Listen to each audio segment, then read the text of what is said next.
जिस तरीके से अभिषेक बैनर्जी ने दावा किया है तो जाहिर तौर पर For the voters of the Baliganj Assembly constituency and elsewhere in Bengal, I want to tell them that this is your greatest right in a democracy to cast your valuable vote.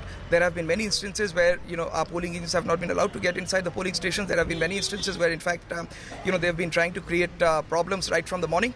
And even in yesterday also there were certain problems which there was sought to be created. But again, I will request people, please go out to vote. We've requested the central forces to be there and to be there at your, to help you so that you can exercise your greatest right in a democracy, which is your right to vote. So I really request the people to go out and vote today. This is the greatest, right and festival in a democracy, and for Baliganj, if we want to see better times in Baliganj. तो बालीगंज में किस तरह की voting हो रही है और साथ ही उम्मीदवार अपील लगातार करते हुए नजर आ रहे हैं मतदाताओं से कि भाई आप आइए, घरों से बाहर निकलिए, पहले आप वोट कास्ट कीजिए, फिर जलपान कीजिए। मैं चंद्रमोहन का रुख कर लेती हूँ। चंद्रमोहन, इस बार की जो ये फेज है जिसमें 5 जिलों की 34 सीटों पर चुनाव हो रहा है, इसमें 2 फैक्टर बेहद अहम है। इसमें एक है दलित फैक्टर, दूसरा है मुस्लिम फैक्टर।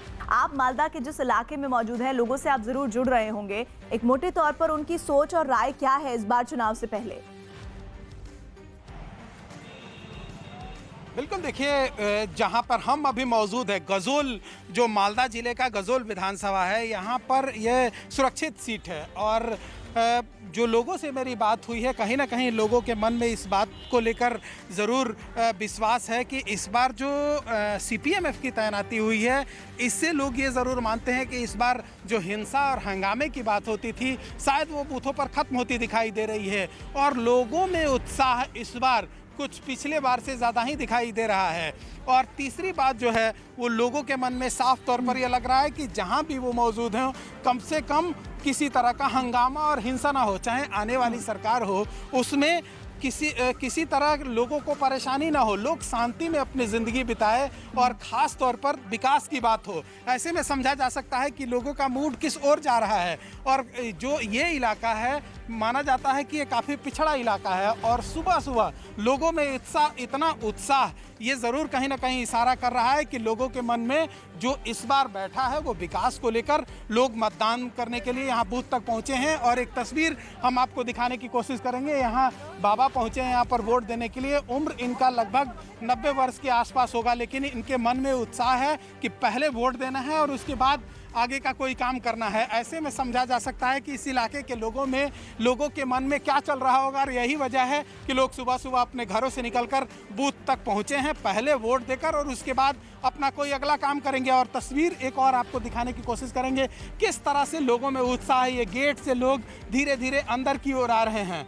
ऐसे में समझा जा सकता है कि जो वोटिंग परसेंटेज है वो भी इस बार काफ़ी होने वाली है, क्योंकि जिस नाम के लिए यह मालदा इलाका जाना जाता है, शायद वोटिंग परसेंटेज बढ़ेगा।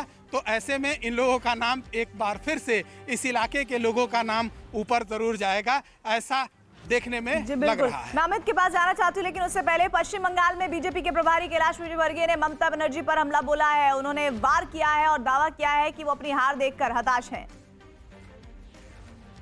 चुनाव वो हार चुकी हैं। वो नंदीग्राम से, देखिए, ममता जी के बयानों को आप 2 भागों में विभाजित करिए। एक नंदीग्राम का चुनाव के पहले के और एक नंदीग्राम के चुनाव के बाद।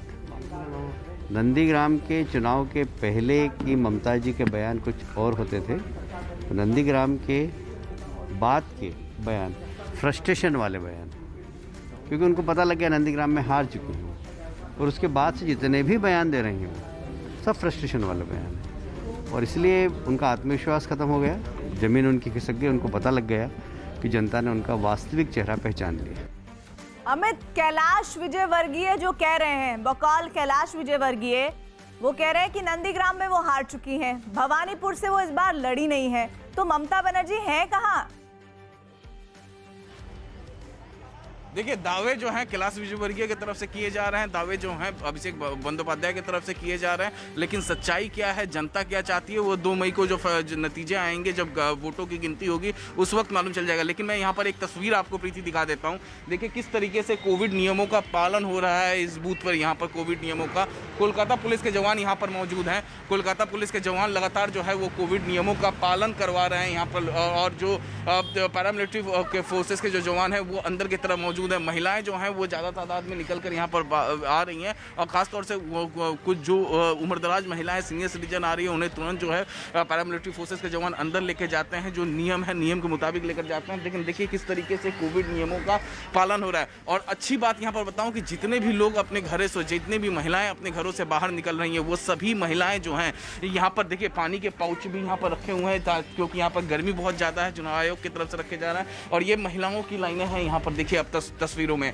और अच्छी बात यह है कि जो भी लोग इस वक्त घर से बाहर निकलना चाहें, वो पुरुष हो या महिलाएं, वो सभी लोग मास्क पहनकर निकल रहे हैं। सीनियर सिटीजन्स की तादाद भी वो लगातार यहाँ पर बढ़ रही है वोटिंग की संख्या में।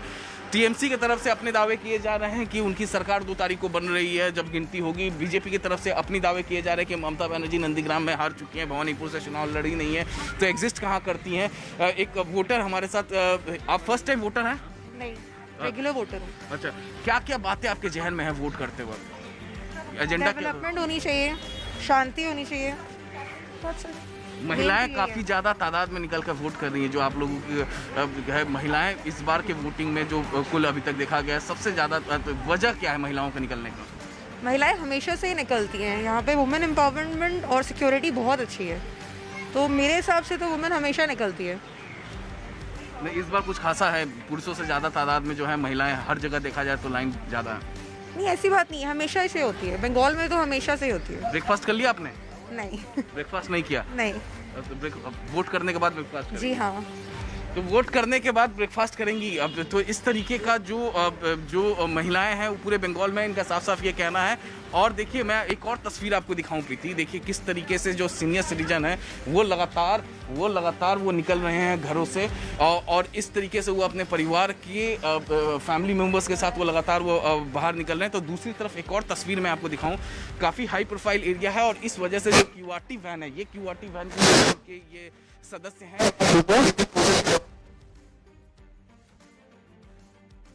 जो हैं।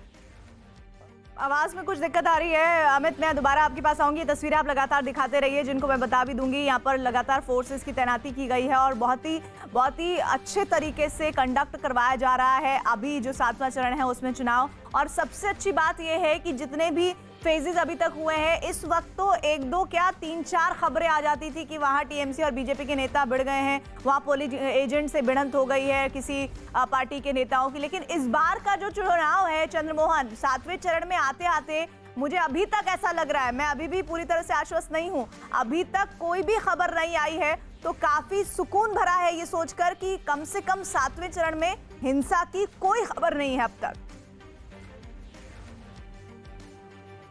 बिल्कुल, देखिए अब तक जो खबरें नहीं आई है हिंसा और हंगामा जो बंगाल में हमेशा चुनाव में होते रहा है, ऐसे में ये सुकून भरी ज़रूर है। हालांकि दिन भर अभी वोटिंग बाकी है और कहाँ क्या हो जाए ये कहना काफ़ी मुश्किल है। लेकिन जिस तरह से इस बार के चुनाव में सीपीएमएफ की तैनाती हुई है और ख़ासकर जब इलाके में परेड होती है और लोग जब गांव जाकर और जो सीपीएमएफ के जवान हैं लोगों को समझाने की और बताने की कोशिश करते हैं और बूथ के अंदर आने वाले लोगों को कोई परेशानी नहीं होती है, तो ऐसे में हिंसा और हंगामे की खबरें ज़रूर कम आती हैं। लेकिन अभी सुबह का वक्त है और ये कहना काफ़ी मुश्किल है कि कहाँ क्या हो जाए, लेकिन यह ज़रूर है कि लोगों में निश्चिंता का भाव सीपीएमएफ की तैनाती को लेकर है। यही वजह है कि इस बार का वोटिंग परसेंटेज भी है वो काफ़ी दिखाई दे रहा है। और आपको सीधी तस्वीर दिखाने की कोशिश करेंगे, सामने आरपीएफ के जवान तैनात हैं जब लोगों को कतार में खड़ा करा रहे हैं। और जब इस ग्राउंड में आप स्कूल के ग्राउंड में पहुँचेंगी तो गेट पर भी तैनाती है उनकी। जो लोग भी अंदर पहुँच रहे हैं उनका पहले आई कार्ड देखा जाता है